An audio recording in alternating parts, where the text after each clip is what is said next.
ma aba an-nabiy sallallahu alayhi wasallam ta'aman qat, hakuwahi Mtume Muhammad sallallahu alayhi wasallam kukitia illa chakula, kukitia aibu chakula.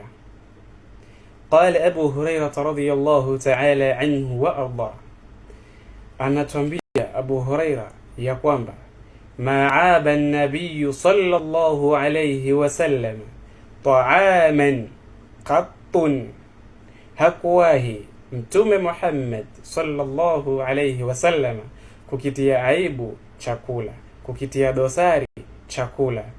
Inishtahahu aklahu, akikipenda chakula anakila. Wa in karahahu tarkahu, na hasipokipenda chakula basi anakiacha hakili, na hakitii aibu, anakiacha bila kukila.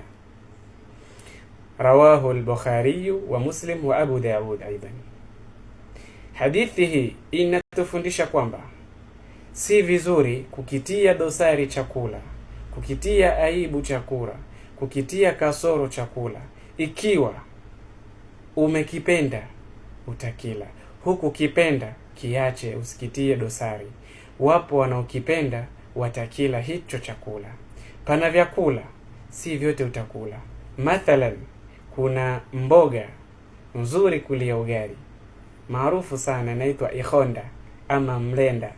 Mlenda ni mboga ambayo watu wengi hawapendi, lakini kutopenda kwao isiwe sababu kuwafanya wanaopenda wakachukia kula mlenda na mboga nyingine au na vyakula vingine ambavyo sikuvitaja. Mtume Muhammad sallallahu alayhi wasallam hakuwahi kukitia dosari, kukitia ila chakula. Akikipenda anakila, hakukipenda anakiacha. Unapokitia dosari chakula ama ukamfanya mwenzio naye hasikile kwa kuwa we nafsi yako haipendi chakula hicho, basi unapata dhambi, kwani Mtume Muhammad sallallahu alayhi wasallam hakuwahi kufanya hivyo. Usichokipenda kwa nafsi yako usimkarahishe mwenzako, mwache yeye ale maadama ni halali.